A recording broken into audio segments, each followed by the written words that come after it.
아시아 경제를 논하는 자리에서 한국은 완전히 무시당했습니다. K-팝 말고는 뭐가 있겠냐는 조롱까지 받았죠.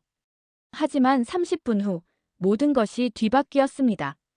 미국 언론이 놀라고 하버드가 움직이고 전 세계가 주목하기 시작한 그 놀라운 반전의 이야기는 과연 무엇일까요? 영상을 보기 전 구독과 좋아요 눌러주시면 영상을 제작하는 데 있어 큰 힘이 됩니다. 저는 사라 톰슨입니다. CNN에서 15년간 아시아 담당 국제부 기자로 일해왔어요. 베이징에서 3년, 도쿄에서 3년 특파원 생활을 했고 중국과 일본은 제가 가장 자신 있는 분야였습니다. 그런데 그날 워싱턴 외교협회에서 열린 아시아 경제 미래 토론회 사회를 맡으면서 제 인생이 완전히 바뀌었어요. 그날 아침부터 기분이 좋았습니다. 평소 잘 아는 분야의 토론회였거든요. 패널로는 중국의 저명한 경제학자, 일본 산업연구소장, 그리고 한국 KDI 연구원이 나와 있었어요. 솔직히 말하면 저도 한국 패널리스트에 대해서는 별다른 기대를 하지 않았습니다. 이름도 생소했고 중국과 일본에 비하면 한국은 그냥 K-팝과 드라마로 유명한 나라 정도로만 생각했거든요. 회장에는 200여 명의 참석자들이 앉아 있었어요. 대부분 워싱턴의 정책 관계자들과 학자들이었습니다. 분위기는 진지했지만 어딘지 모르게 여유로웠어요. 다들 예측 가능한 이야기들을 기대하고 있는 것 같았거든요. 토론이 한창 진행되던 중이었습니다. 중국 경제학자가 GDP 성장률과 1대1로 정책에 대해 열변을 토하고 있었어요. 일본 연구소장은 도요타와 소니의 혁신 사례를 조목조목 설명했습니다. 그런데 한국 연구원만 유독 조용했어요. 발언 기회가 와도 짧게 답하고 마는 거였습니다. 그때 뒷좌석에서 한 중년 남성이 손을 들고 질문을 던졌어요. 한국의 경제적 기여는 구체적으로 무엇인지 궁금하다고 말이죠. 순간 회장이 조용해졌습니다. 모든 시선이 한국연구원에게 집중됐어요. 그런데 제가 무심코 웃으면서 말해버렸습니다. K-팝 말고는 뭐가 있을까요? 라고 말이에요. 그러자 객석에서 웃음이 터져 나왔어요. 심지어 중국과 일본 패널리스트들도 미소를 지었습니다. 분위기가 완전히 가벼워져 버렸죠. 그때 한국연구원의 표정을 봤어요. 이민호라는 분이었는데 당황스러워하면서도 뭔가 깊이 상처받은 기색이 역력했습니다. 그분의 눈에서 순간 실망감이 스쳐 지나가는 걸 봤어요.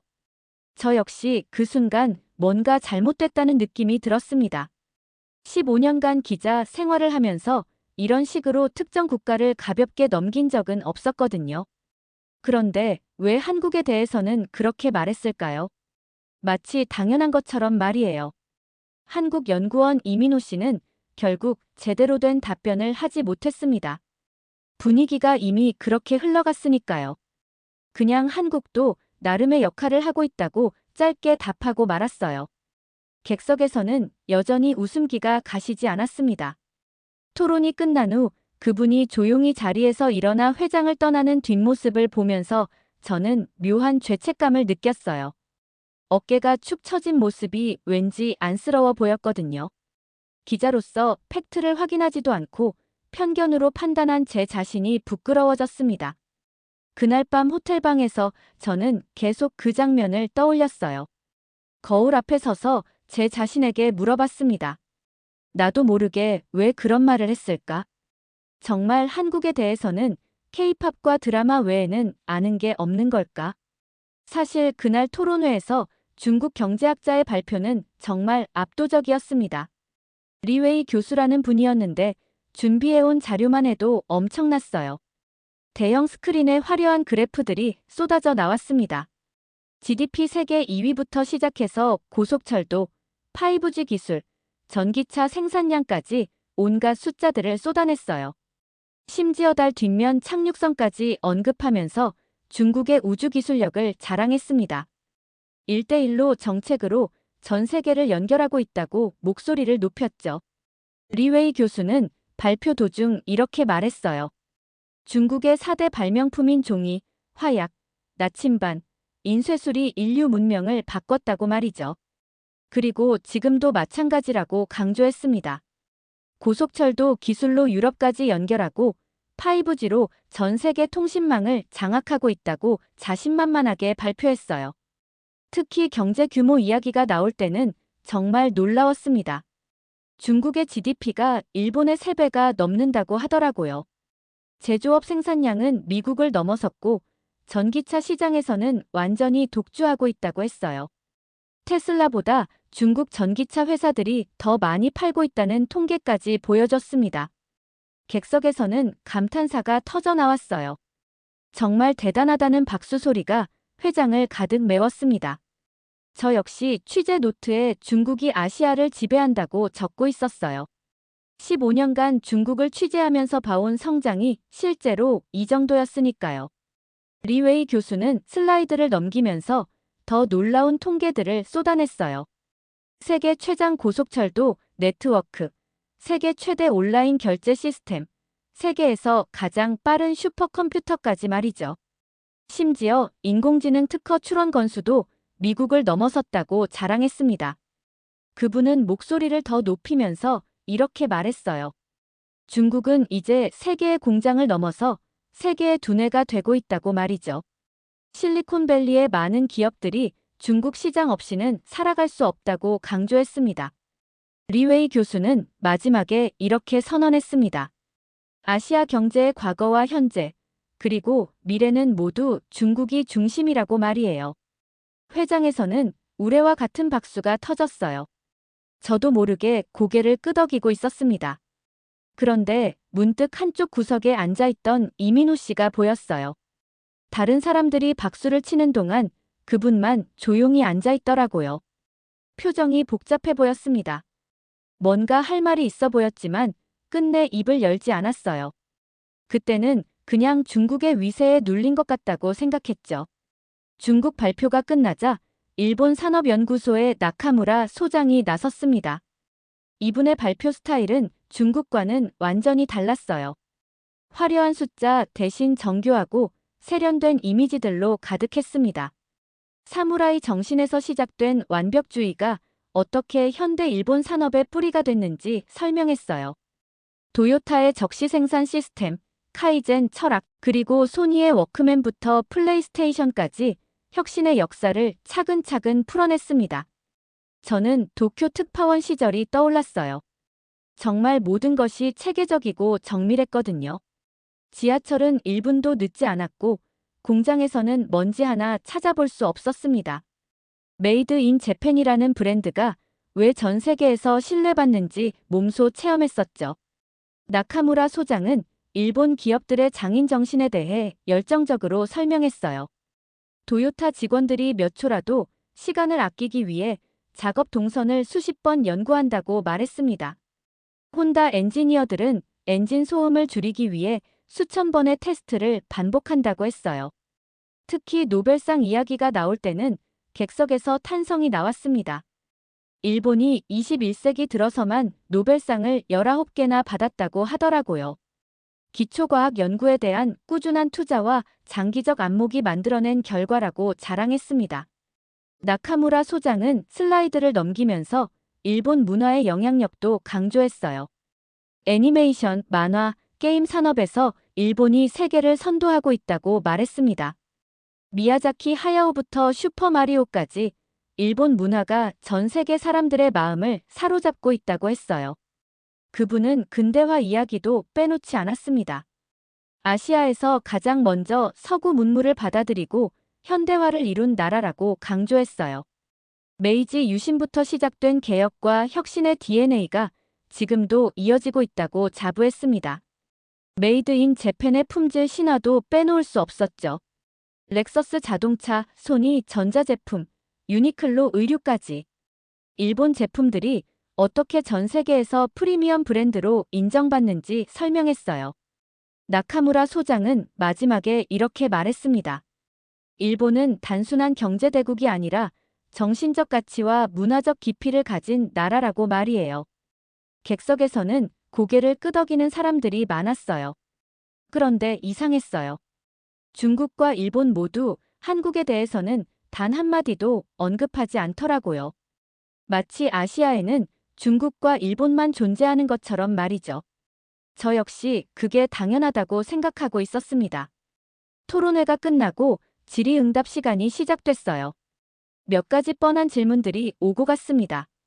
중국의 환경 정책은 어떻게 되는지, 일본의 고령화 문제는 어떻게 해결할 건지 같은 예상 가능한 질문들이었죠.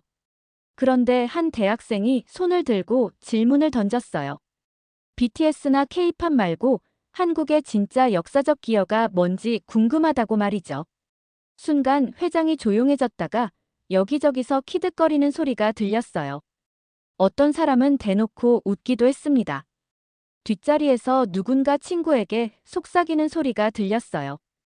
한국이 뭘 했겠냐고 말이죠. 저 역시 괜히 민망해져서 어색하게 웃었어요. 그러자 중국과 일본 패널리스트들이 나서서 답변했습니다. 리웨이 교수는 한국도 나름대로 열심히 하고 있다고 동정 어린 목소리로 말했어요. 아시아의 작은 나라로서는 잘하고 있는 편이라고 덧붙였습니다. 나카무라 소장은 더 친절했어요. K-팝도 충분히 훌륭한 문화적 성취라고 위로하듯 답했습니다. 그리고 삼성이나 LG 같은 기업들도 일본 기술을 잘 활용하고 있다고 말했어요. 마치 어린아이를 달래는 것 같은 톤이었죠. 그때 이민호 씨가 마이크를 잡을 뻔했는데 결국 포기하더라고요. 그냥 고개만 저으며 자리에 앉아 있었습니다. 분위기가 이미 그렇게 흘러간 상황에서 뭘 말해봐야 소용없다는 표정이었어요. 토론회가 끝나고 로비에서 사람들이 삼삼오오 모여 이야기하고 있었습니다. 저는 문득 죄책감이 들어서 이민호 씨를 찾아갔어요. 아까 제가 너무 가볍게 말한 것 같아서 사과하고 싶었거든요. 이민호 씨는 로비 한쪽에서 혼자 서 있었어요. 가방을 메고 나갈 준비를 하고 있었습니다. 제가 다가가서 조심스럽게 말을 걸었어요. 아까 제가 실례를 한 것 같다고 죄송하다고 말이죠. 그런데 이민호 씨의 반응이 예상과 달랐어요. 화를 내거나 섭섭해하는 대신 담담하게 말하더라고요. 익숙하다고 하지만 진실은 다르다고 말했습니다. 그 순간 제 기자적 호기심이 꿈틀거렸어요. 진실이 뭔지 궁금하다고 물어봤더니 이민호 씨가 잠깐 망설이더라고요. 그러다가 시간이 있으면 보여드리겠다고 말했습니다. 30분이면 충분하다고 하면서 말이에요. 다음 날 저녁 이민호 씨와 만났습니다. 워싱턴 시내 조용한 카페였어요. 그분은 노트북을 가져왔더라고요. 화면을 켜면서 이렇게 말했습니다. 1953년 한국의 1인당 국내 총 생산이 67달러였다고 말이에요. 그때 북한보다도 낮은 수치였다고 하더라고요. 아프리카의 가난한 나라들과 비슷한 수준이었다는 겁니다. 저는 깜짝 놀랐어요.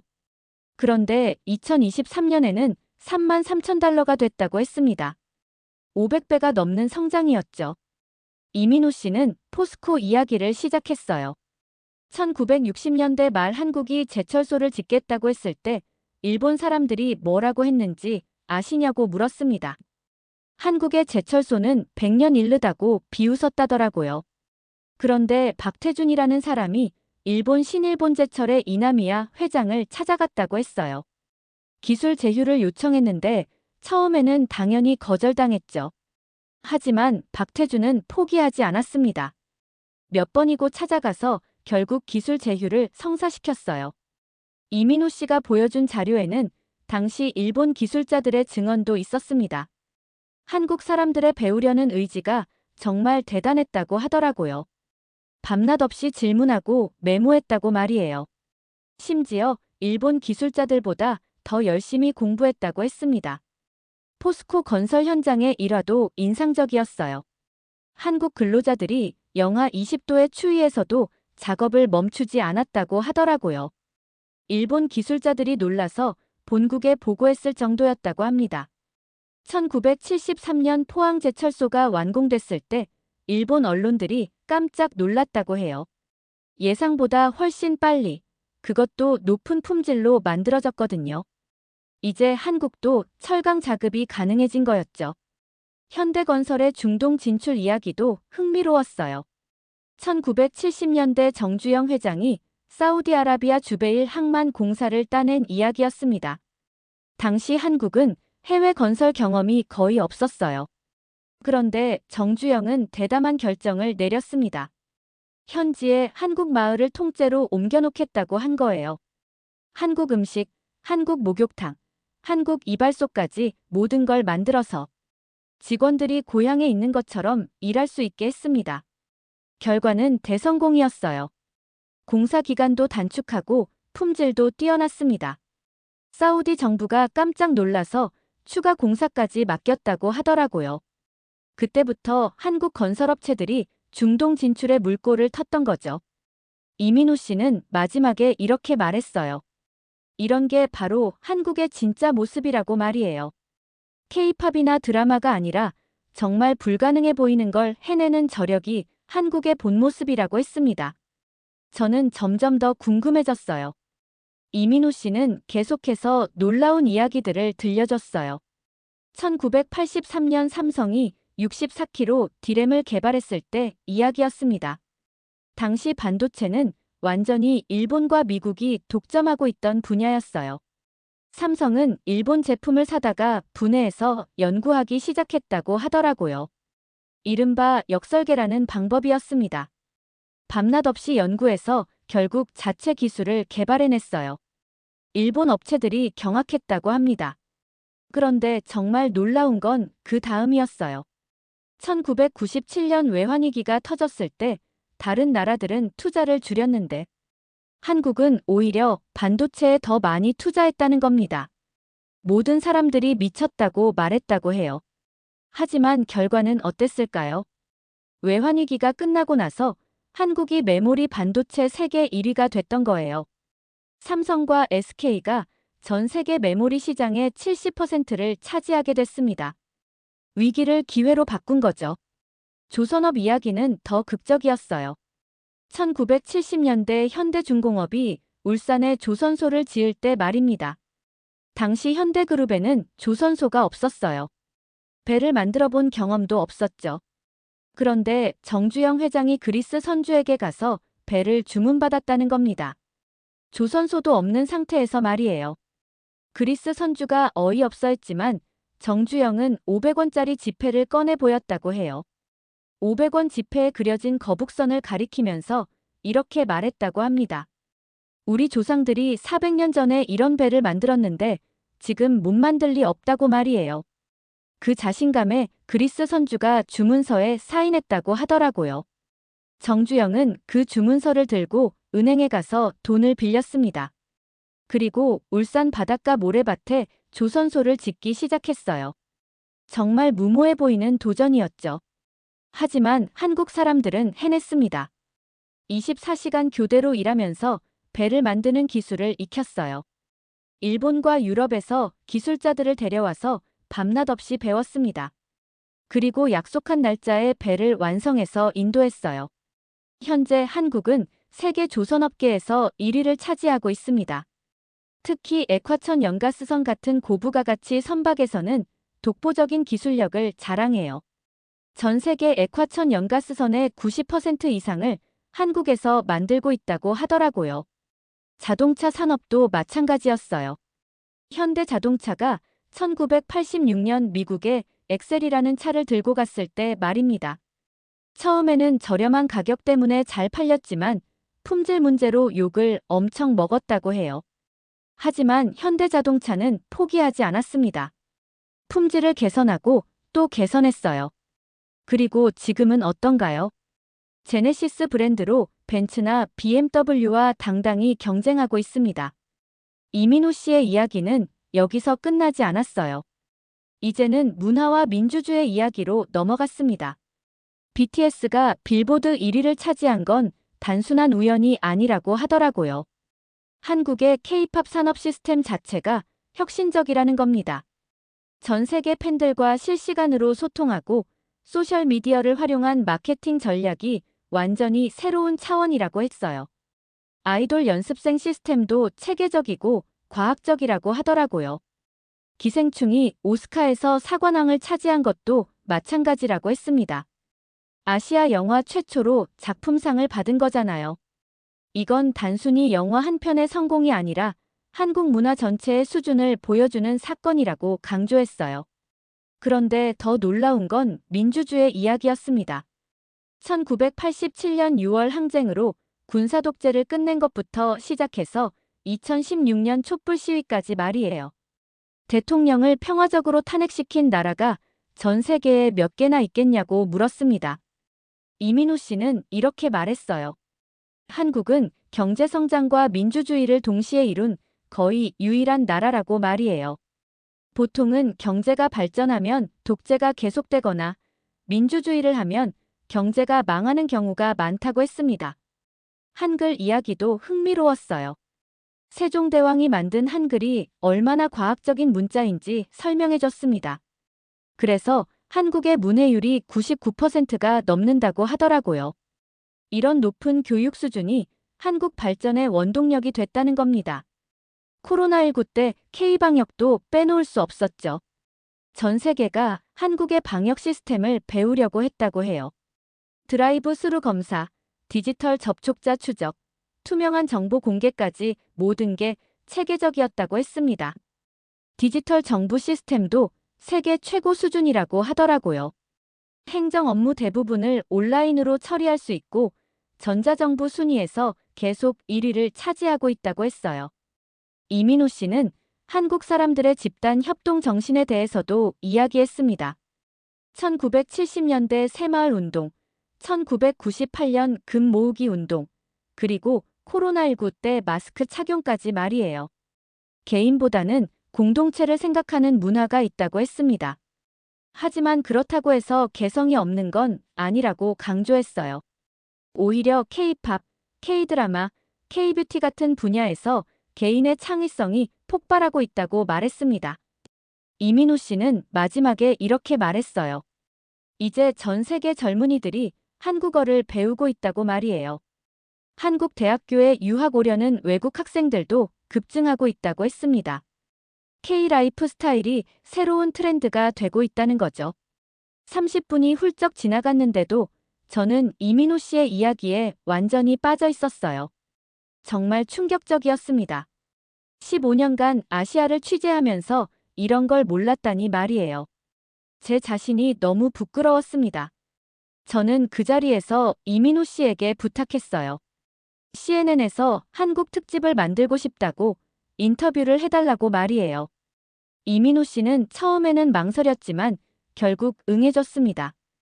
다음 주에 정식 인터뷰를 진행했어요. 카메라 앞에서 이민우 씨는 더욱 자세하고 체계적으로 한국의 이야기를 들려줬습니다. 저 역시 그동안 한국에 대해 얼마나 무지했는지 솔직하게 고백했어요. 그 인터뷰 영상이 CNN 메인 화면에 올라갔을 때 반응이 폭발적이었어요.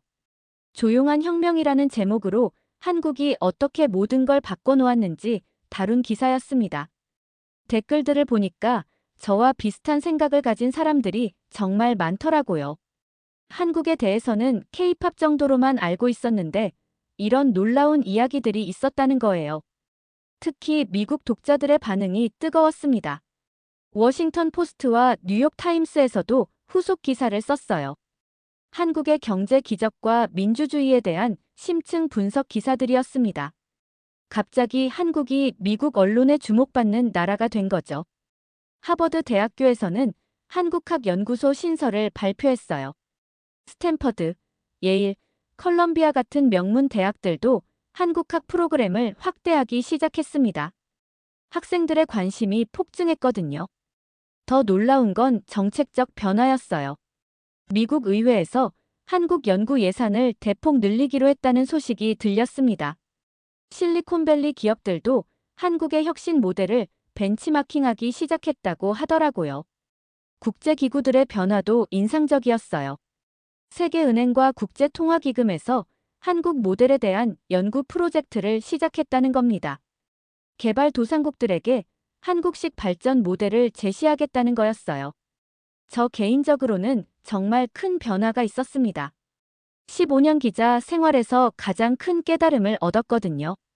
편견이 얼마나 무서운지, 그리고 진실을 찾기 위해 얼마나 노력해야 하는지 깨달았어요.